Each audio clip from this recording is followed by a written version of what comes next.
the series Radio Lives, John Stock presents a profile of Leslie Welch, the memory man, who starred in over 1,000 radio shows, stunning audiences with his sporting knowledge, but who then, ironically, faded from public memory. Can you remember the memory man?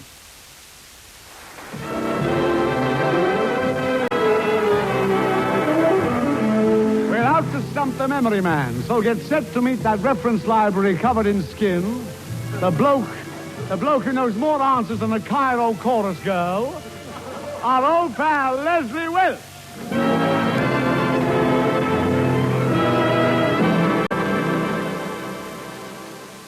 Radio shows in those days were very lavish. They were great occasions because you went in there with a ticket and the lights went down and the lights came up on stage and these gilded figures either side to enormous matronly nudes in plaster at the sides of the stage.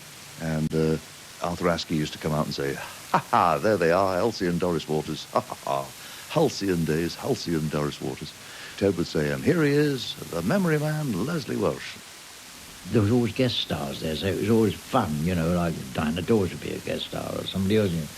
And Leslie was the standard man for the question spot. And of course the forces loved him, because nearly all the forces are sportsmen of a kind, you know, football mad or boxing mad or something. It was Bob Monkhouse and Dennis Goodwin who used to write the scripts for Calling All Forces. And of course they loved him. Used to write the most impossible things for Leslie to do, like playing an Indian chief. "Me want more wampum," Leslie had to say, you know. "Yes, I am sitting in my own teepee." I got a big laugh, I remember. Or we'd make him a Chinese pirate or something he couldn't possibly hope to do. But Leslie loved it. It's one of life's cruel ironies that very few people today remember Leslie Welch, the memory man. Bob Monkhouse and Charlie Chester have their memories of a fellow professional, but for the rest of us, we're either too young to remember or can only recall the name, which is astonishing given his achievements. At the height of his fame in the 1950s, more than 10 million people tuned in every week to hear Leslie on Calling All Forces. He was a household name. I'm passionately fond of sport. Perhaps the fact that I wasn't allowed to play sport when I was very young through a chest complaint, which I've grown out of, thank goodness. Instead of reading comics, I used to read Ruff's Guide to the Turf, Wisden's, the Athletic News Football Annual, and never put anything down on pencil and paper, just memorised it, kept it in a folder, like a mental folder in my head, and never dreaming that it had any commercial value. He didn't start earning money from his extraordinary memory until after the war. On leaving the Latimer School in Edmonton, which he had joined as a scholar, he worked for his father's tyre firm in Birmingham as a trainee accountant. In 1932, the business went bust, a victim of the Great Depression, and Leslie joined the ordnance factory at Enfield. His love of sport seemed to occupy every waking moment. Reading the back page, listening to the results on the radio, and going to watch Tottenham Hotspur every Saturday, as his wife, Kathy, remembers.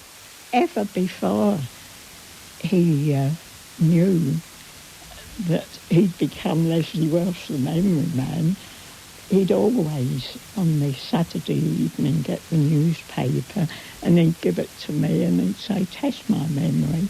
And I'd dot all over the place. And he always knew the answer. In 1942, he learned how to drive a tank, quite a feat considering that he never knew how to drive a car, and found himself serving with the 8th Army in the Western Desert. It was there that his memory began to raise eyebrows. The memory man was born, I suppose, about 50 miles southwest of Benghazi in 1943. I was in an ex-cavalry regiment, and a couple of sergeant majors were arguing the toss about Manchester City, and I was in a rather depressed state. My wife had just lost her family in the Blitz, and I was looking out, you know, when you're miles from home, and their voices grated on my nerves, and so I shut them up. I said, "Actually, sir," and you had to say sir to a sergeant major in an ex-cavalry regiment. I said, "Actually, sir," I said, "what happened was that Manchester City beat Manchester United by 3-2. The goals were scored by Tilson, Toure and Hurd, and the City team was Swift, Barnett, Dow, Busby, Carr and Bray, Toseland, Marshall, Tilson, Hurd and Brooke." Well, there was a stunned silence for about 30 seconds while they made up their mind whether I was taking the mickey or trying to be helpful. And I think what saved the day was somebody had a little football annual, and they said, "Let's see if this cocky so-and-so knows what he's talking about." And from that night onwards in the Western Desert, right up to past the Mouth Line, when I left the firing line then, I used to do a baksheesh of an hour time. It was one way of passing the time. And by the time I got back to Egypt, everybody in the 7th Armoured Division knew that if you wanted to know anything about sport, go and see that sergeant in the 2nd Gloucester Hussars. So Ensa heard about it, and to my relief, because I'd had enough of tanks for that time, I was loaned, I believe that was the word they used, to Ensa, and I did some shows for them at night, accounts for them during the day, came back to this country, a variety act. Leslie spent most of his life living in modest North London suburbs, first in Tottenham, then in Southgate. He was a large man, bulky frame, fleshy jowls, greased black hair, with a gentle demeanour. His service book describes his complexion as fresh. Charlie Chester, a good friend, remembers him as well-stacked, wholesome rather than handsome. He didn't drink much, worried that alcohol might pickle his brain. He was also very courageous, as his younger daughter, Marion, remembers. The troops were retreating from the Anzio beachhead.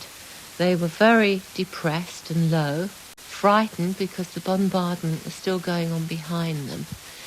And my father, who was amongst them, decided that he'd cheer them up and make life a little bearable, and stopped at the bridgehead and yelled out to them as they passed, "Anyone got any sporting questions I can answer?" And they looked up, cheered up, and started shouting out questions, which he answered as they walked by. And it made the retreat a little more bearable and took their minds off of the horrors that they'd left.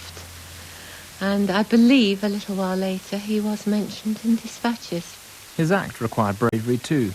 Standing up on the stage and letting people ask anything they wanted about sport was a sweaty business. I'd only just started. It was in Italy at the Petrozelli Theatre, which holds about 4,000, and it was a big UNO show helped by Ensa. And I was sandwiched, of all people, between Frank Sinatra and Phil Silvers, so you can just imagine it. Well, I'm going through the act, all right, football, racing and cricket, everything's going like a bomb, when this flight sergeant gets up and said, "Could you tell me, please, the last man to box gentleman, Jim Corbett?" But I thought that was rather a weird question, the last man to box him. So I said, beyond the fact that Corbett won the world's heavyweight title in 1892, held it for 5 years and lost it to Bob Fitzsimmons in 1897, I said, "I'm afraid I can't tell you who was actually the last man to box him, perhaps you can." And this geezer said, "Yes, the Undertaker."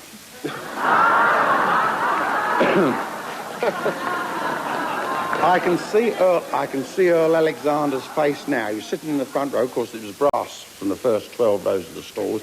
I can say he thought it was the best joke of the life. In fact, even Mr. Silvers thought he was going to put it in his gag, and he was very always on the lookout for a fresh gag. But as far as I was concerned, if the earth could have opened up and swallowed me at that moment, I could have killed him. Unlike comedians or dancers who work to a set routine and know what to expect, Leslie was putting his fate in the hands of his audience, night after night. Comedian and radio producer Mike Craig. He skated on the thin ice every time he went out onto the stage, because there are people around who wanted to actually beat him. There will be people at home, before they went to the theatre that night, really looking for something really tough to beat him with. And therefore the man had great guts, great confidence. Very nervous, very hedgy, and he would read his rule books, you know, all these sports books, I don't know what they call them, and he'd go down there before he went on to just have a refresher. He was very unsure of himself, really, but he no need to be, because he did know, you know, how to talk his way out of anything. He used to be very concerned. He'd be marching up and down all the time and talking to himself, you know, muttering about so-and-so. You know, I think he was going over all the dates in his mind and things like that. But Leslie, to be truthful, was petrified of the stage. Comedian and compere Jack Seaton. After returning from the war, he was snapped up by television, appearing on a programme called Kaleidoscope. But it was radio, with its much larger audience, that made him famous. On Calling All Forces with Ted Ray, he introduced the world to a brand new concept, which has haunted award ceremonies ever since. Well, Leslie, as usual, I have the sealed envelope here and the sporting questions sent to us from overseas, and I've got to try and find whether they can baffle you this week. This is a very easy job, I can see that. Opening the envelope with one hand, reading the script with the other, and trying to keep the wife's mother quiet when I get home. Now, here we are. Leslie, of course, has no idea what I'm going to ask him, so without any further preamble, I will start off with the first question, which is on the popular Horse racing. Corporal Brain, RAF Police in Germany, and Junior Technician Devaney, RAF, ask what were the names of Gordon Richards' first professional mount and his first winner.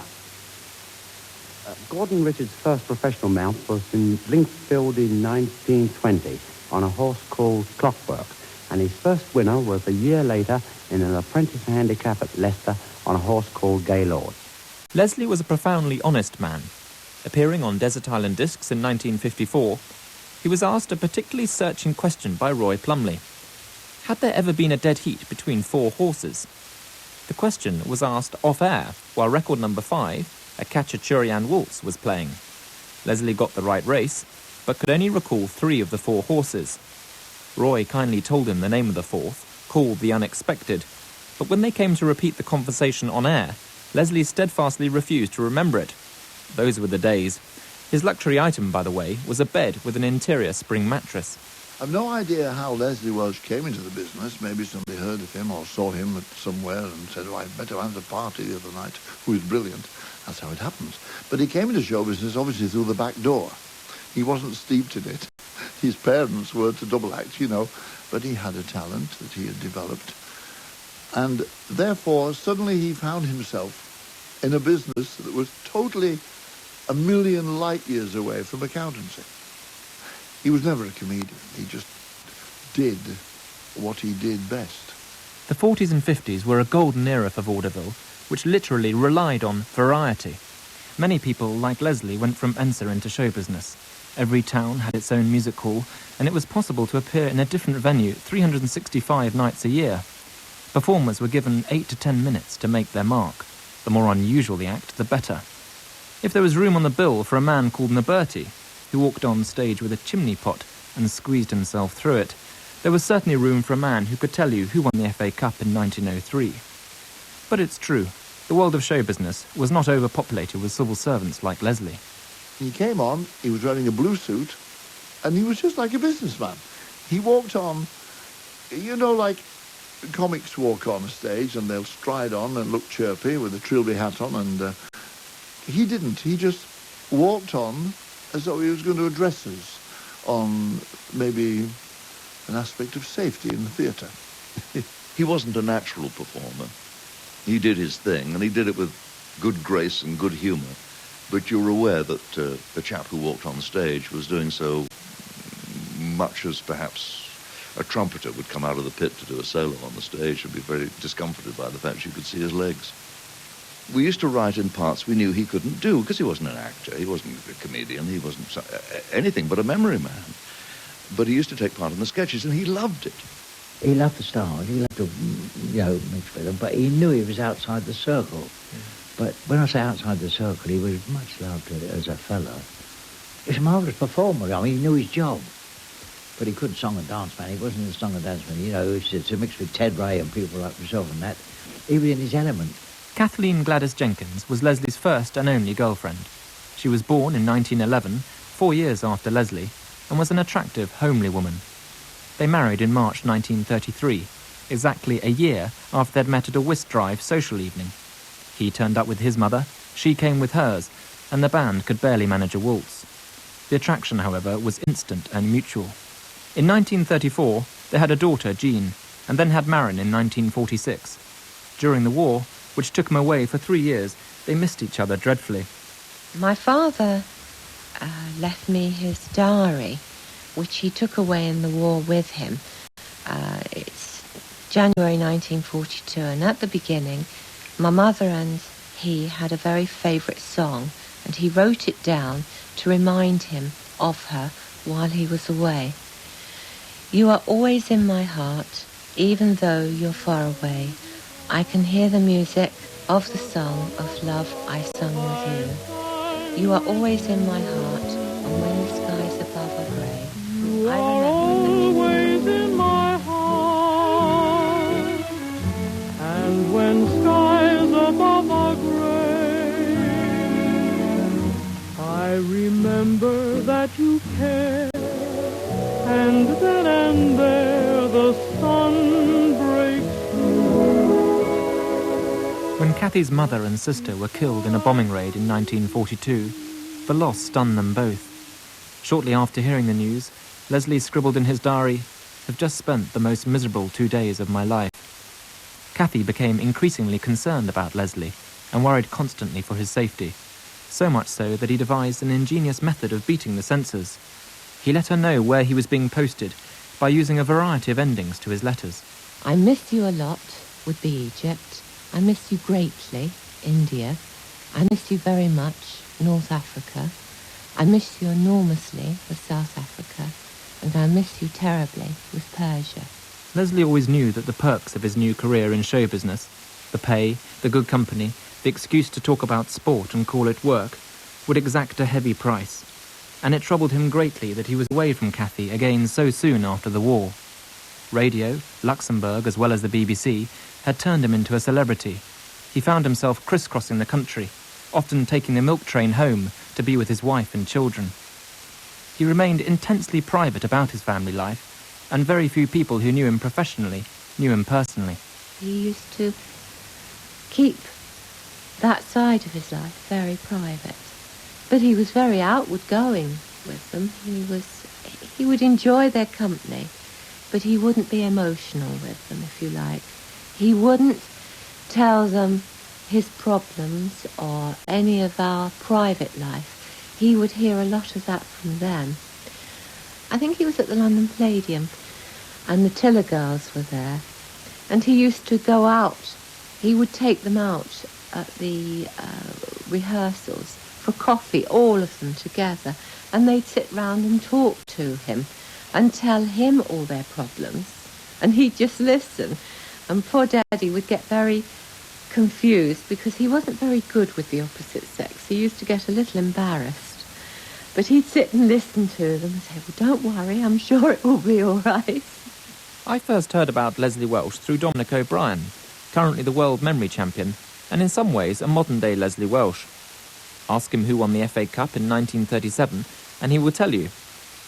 Leslie chose not to reveal the secret of his trade, and perhaps we will never know for sure how he did it. But if anyone knows, Dominic does.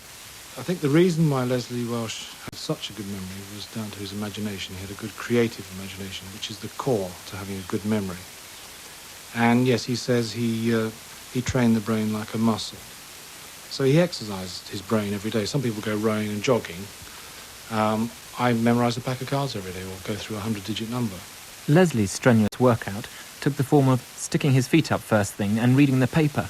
He got up in the morning, on went the kettle to make a cup of tea, and out came the newspaper. And I never spoke to him till he finished reading, because he would be so absent-minded, you know, on sport all the time. He couldn't be bothered with what I was talking about. Dominic's theory is that Leslie was using a journey system first pioneered by the Greeks 2,500 years ago. For instance, the way I would remember the Derby winners is I'd first form a journey. In fact, I use a journey around here. 1901 would be the first stage of the journey, and it starts at where a telegraph pole is, because the telegraph pole looks like the shape of a 1. The second stage would be a pond just further up the road, where you get ducks and swans, and a swan looks like the number shape of 2. By the telegraph pole, 1901, the winner was Volodyaevsky. Now you have to come up with a bizarre image, and I think of somebody I already know called Vola, who was dying on a pair of skis.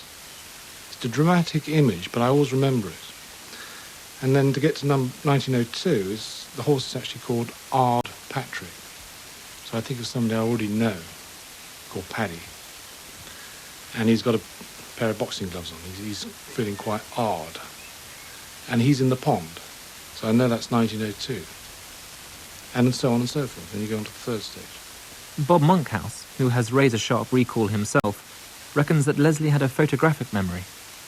It seemed the printed page was important to him. He could photographically remember what he'd seen, because quite frequently he would quote other things that were on that page, even his own marginal notes, or perhaps a page number that wasn't requested. If someone asked for a date of a particular occasion, a match, a team, he would include the page number of the reference. So that showed that he was conjuring up a mental picture. However he did it, and personally I'm inclined to believe that he had a well-organised brain rather than a photographic memory, His act was a surefire winner, simple, entertaining and tense. The one thing that I loved about Leslie Welch's performances on the wireless, which I remember, was the pause after the question had been asked. Now that was, in my opinion, the best part of his act. And he must have known this too. And I'm quite sure on many occasions he knew the answer straight away. But he would leave that pause. And we are talking about millions of people listening to the wireless are waiting. And every second was a minute. What was the outstanding feature of the New Zealand first innings? June 11, 1949, the first test.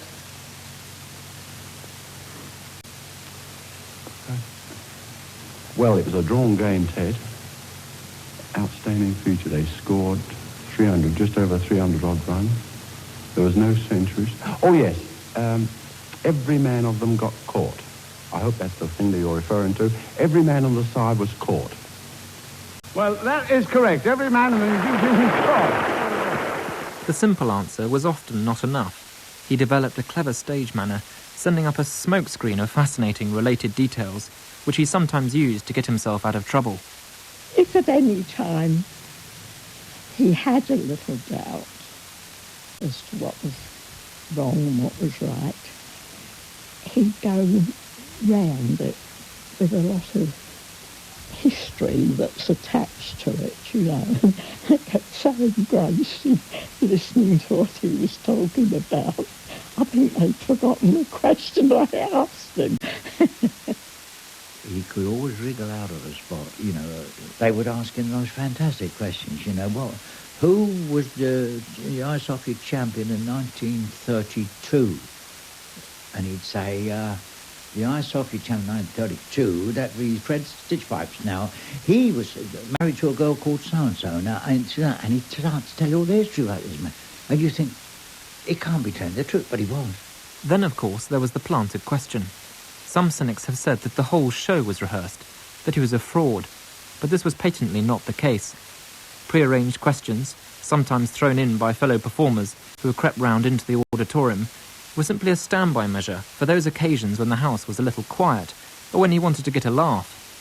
I think if Leslie Welch planted somebody in any audience, it was only so that his act could work, and so that he could then display how clever he was.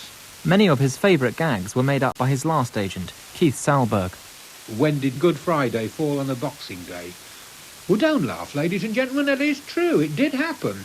There was a gelding called Good Friday, and it belonged to Mr. So-and-so of Wolverhampton, and he was in the race at so-and-so, and he fell at the third fence, and the race was held on Boxing Day, so that was when Good Friday fell on a Boxing Day. The one that used to bring the house down, a riot that I gave, an old comics gag, of course, I gave it to him to do. I didn't get the laugh off him. I used to feed it to him. Say, Mr. Welch, who was the most sporting woman in the world? I should say, without a shadow of a doubt, Lady Godiva. Why do you say Lady Godiva, Mr. Welch? Well, after all, she put everything she'd got on a horse, didn't she? And the last playoff line, or the tag, if you like, used to be, for instance, we're now talking in 1944, he would say, so-and-so 1944, 1995, I don't know, I wish I did.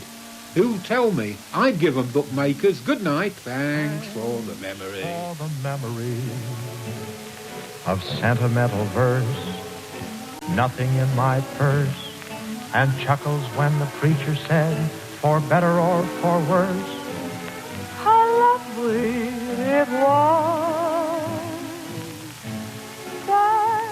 Leslie, I think, liked to give the image that he thought he ought to have. You know, the 1930s were a time of great gentility. A fug of respectability was required. You were supposed to be refined. And there was a lot of kippers and curtains about. And I think he felt that as a chartered accountant, as an accountant, he should present a very sober and sensible image. But then show business can have a corruptive effect, I suppose, on the stoutest soul. The day of a Grand National, I remember, he was betting with everybody. And he started by placing half-crown bets with people. Then he was betting 10 bob, then he was betting £1, then he was betting a fiver, then he was going around saying, I'll raise it, and saying to, like the commissionaires at the theatre, who hadn't got much money, but Leslie was willing to bet them, and they thought, well, he's a mug, and they took his money. And I remember Ted Ray coming into the dressing room in the basement of the theatre where we were doing the show, saying, Welsh has gone mad with power, mad with power.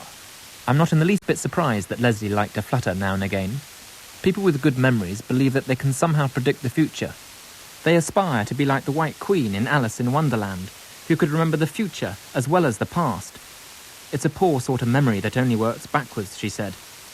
Leslie possessed little of the White Queen's talent, I'm afraid, and he certainly didn't clean up at the bookies. In fact, he frequently lost large sums of money, much against Cathy's wishes.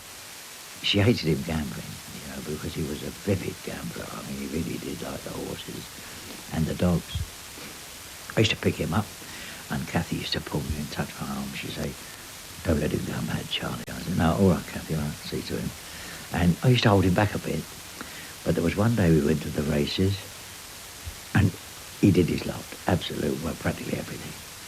And he was really worried. He said, Dan, go home. He said, Cathy will know. He said, well, Les, you mustn't overdo it. Because he would have a bet, say, that's my lot, you see, and then quietly run round the tote and have some more, you see. And that was him. He couldn't stop. And much as he could tell you everything of the past in sport, He could tell you who won the Derby in Sunstone, what the jockey had for dinner that day, But he couldn't predict a winner. Go out and lose his money and be fed up because he'd lost his money. Then the next day he'd win it back again and he'd rub his hands like that. I had to put him in his place sometimes because otherwise he would have started losing too much.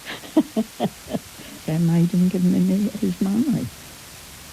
So all his week's wages were given to me and he'd have his pocket money.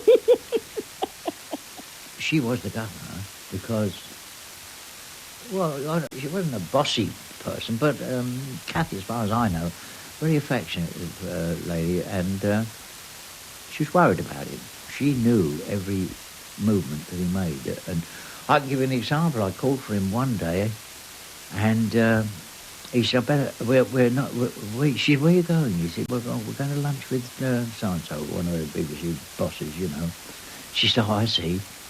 And she looked at me, and he said, I better take me back in case it rains. And she said, yes. And we got as far as the door.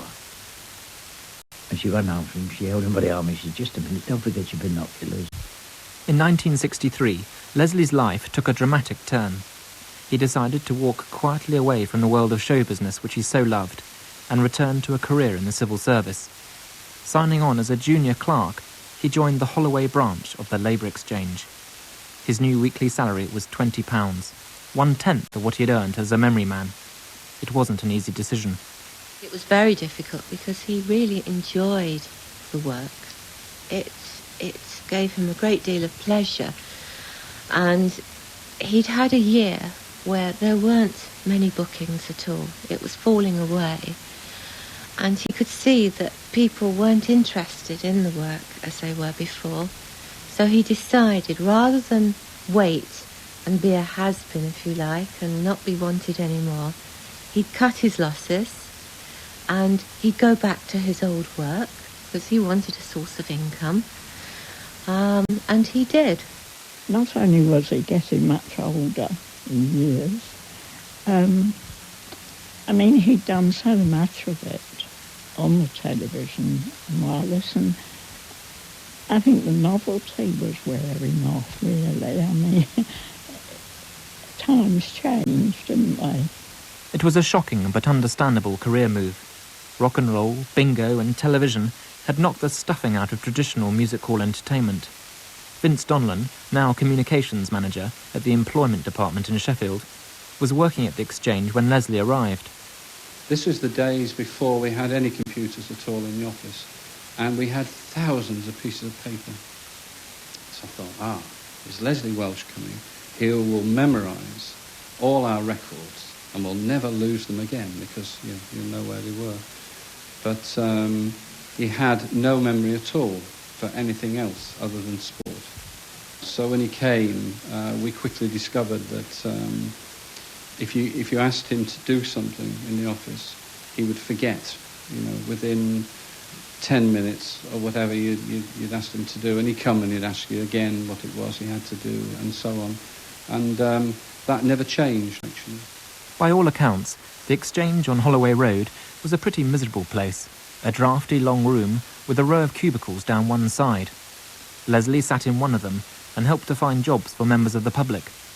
Vince Donlan and the rest of the staff soon noticed that Leslie had an unusual interviewing style. He rarely seemed to look at people. Once we'd noticed this, we decided we'd play a trick on him. We'd have a bit of a joke with this, and he got towards the end of a morning session, and it was a quiet day. And one of my colleagues, a chap called Len Glickman, decided to dress up in a sort of monkey face and a hat and scarf and coat. And we said to the receptionist, who was at the other end of the room, can you take this card down and put it into Leslie's box, for him to deal with next? And written on the card was the name K. Kong, K-O-N-G. And so then the chap called Len Glickman went round the public side and sat on a bench, just out of sight of Leslie. And then Leslie's finished what he was doing and shouted this chap, Mr. Kong, and my colleague came and sat down in front of him. But we knew that Leslie wouldn't look up, because he never did. So he said, what can I do for you, mister? Which is always the usually way he addressed people. And my colleague said, well, I want a job in a zoo. And this whole kind of charade went on for about 20 minutes until Leslie looked up and looked at this figure, with this monkey face and hat and whatever, and realised that, somebody was having a practical joke with him. So he saw the funny side of it. When he wasn't dealing with gorillas, Leslie found work at the Exchange incredibly dull, and he soon developed his own eccentric little routine to cope with it. At lunchtimes, he would eat his sandwiches, read the papers, and then place a handkerchief neatly on one shoulder. For the next hour, he would snooze. It was as if his previous life had never existed. He did it because he had to. He had to earn a living, but it wasn't the love of his life. Having done the work he had been doing, his stage work, I don't think you ever find anybody who loves that sort of work willingly wanting to give it up and go back to early days again, because in his mind it was a backward step, but it had to be done. He had to earn a living. He had a family to still support, so he did it. I met him once. We met the railway station, I think. We chatted for a while, had a cup of tea together, and I said, what are you doing these days? He said, I'm doing a job. And he wasn't too effusive about it, the glamour had gone, really, and I was just back to work. But I think he was sad when it all came to an end, because although he packed it in, he was very wise, really, because he didn't want to play the dread. He had no choice in many ways. A man of principle, he couldn't bring himself to perform in the working men's clubs which had taken over from the music halls. These places were altogether rougher and ruder. Not his sort of thing at all. In those days, there were shows appearing like bare skins and blushes. Nudes were appearing, strippers. It was getting a little bit naughty and a little bit seedy. Suddenly, the variety theatre wasn't a family entertainment anymore. And I think that, as much as anything else, heralded the demise of the variety theatre. And Leslie, I don't think for a second would want to be part of that kind of show, where the very title suggested it was naughty but nice. It's a different attack you had to have, and you had to work a lot differently to what you did in the music hall or variety theatres, and you had to do far more than the 10 minutes you were used to. And of course with Leslie it threw him completely, and he hated the clubs. You see, with the clubs you've got to fight them. He, in a way, I suppose, was drawing room entertainment, it used to be called, where people did tricks and little feats of magic and memory and mind reading. And that was his little pigeonhole. And I think when the pigeonhole closed, he did the wisest thing in the world, to bow out gracefully at the very top. However, in the years leading up to his retirement in December 1972, Leslie began to accept the occasional booking. It wasn't much, an after-dinner speech here, a Rotary Club function there, but he was clearly missing his act.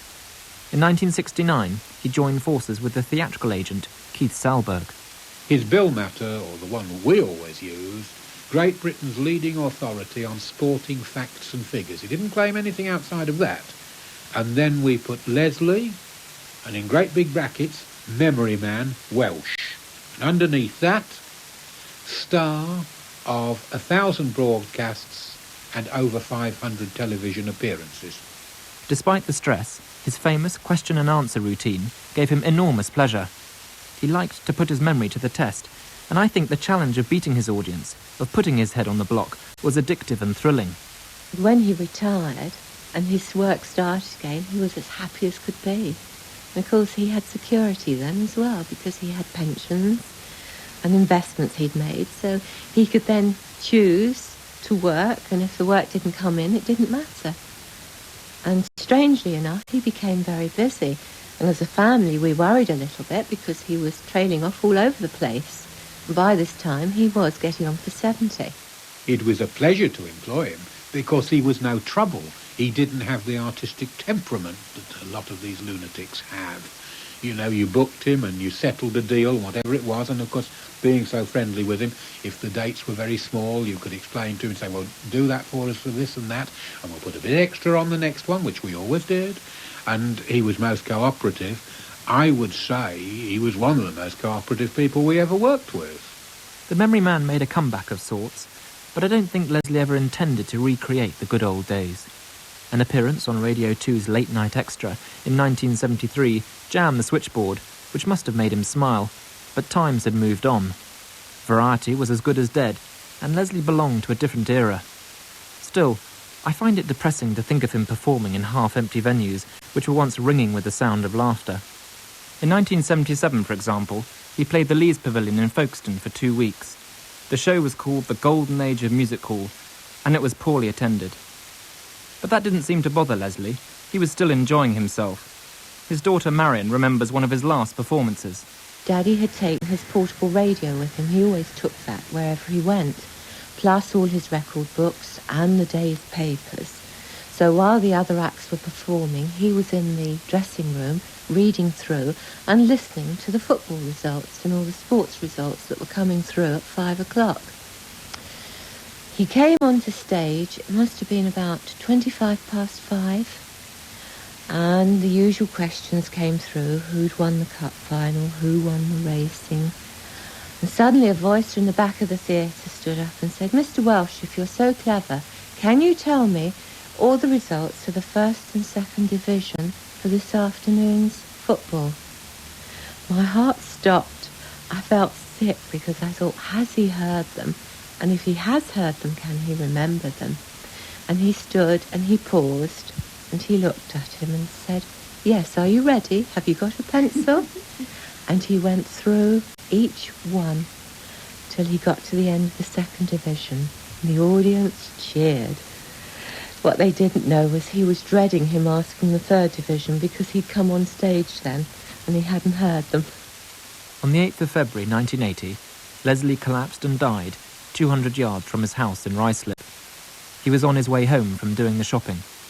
His last performance had been barely a month earlier in the Hammersmith Town Hall.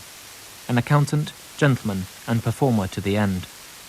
When he died, we put a memoriam notice or a display panel in the theatrical paper, the stage, for my wife and myself, and we put in what I think encapsulates the man. And we put in fond memory of Leslie Welch, who died so-and-so, so-and-so. A nice man, and glad to have known him. And I can't say much more than that. I think he had an adventure with us. I really think he had a great big escapist adventure. The appeal of his act was curiosity. He was a memory man. He was so normal, so average. He was a normal man with his 2 feet on the ground. Walking on the street, you wouldn't know he was a star. While he was in show business doing what he did, he was a happy man. He really was. He could afford to have a gamble, too. There's fluttering fingers, counting off numbers. Oh, I suppose that was the accountant in him. I can still see those nubby thumbs going along those fingers. Corporal C. Chappell in Austria and Seaman B.S. Cottle of 6th Mess HMS Vigo ask, who did Jimmy Wilde fight when he gained the World Flyweight Championship title? Jimmy Wilde won the World Flyweight title when he knocked out the young Zulu kid in the 11th round, December 1911. That is right.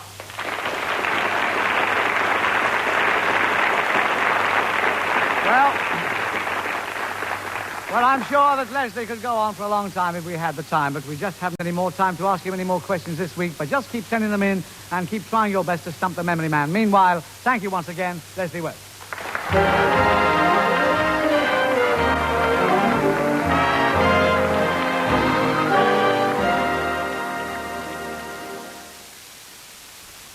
Can you remember The Memory Man, a radio biography of Leslie Welch, was written and presented by John Stock and produced by Anne-Marie Evans. In next week's Radio Lives, Derek Robinson profiles Captain Peter Eckersley, radio pioneer and the first chief engineer of the BBC. Now, analysis. This week, Hugh Pricer-Jones asks if the rise of the science of management has been a triumph of reason. At Nelson Mandela's inauguration as president last month, the business suit was the uniform of choice. Sober and anonymous, the style is truly international, worn by everyone from Deng Xiaoping to the Prince of Wales. And business culture is more and more the modern metaphor, its jargon universal: audit, productivity, bottom lines. With the Cold War over and ideology ashamed to show its face, a new consensus on managing change now offers us solutions rather than salvation. But the politicians are not the champions of this future age of reason. Its prophets are the management gurus, their evangelical tracts selling by the million from the airport bookstalls. Anxious Western businessmen, worried about competition abroad and chaotic marketplaces at home, listen to gurus like Tom Peters. He's one of the big names, shining a light in the darkness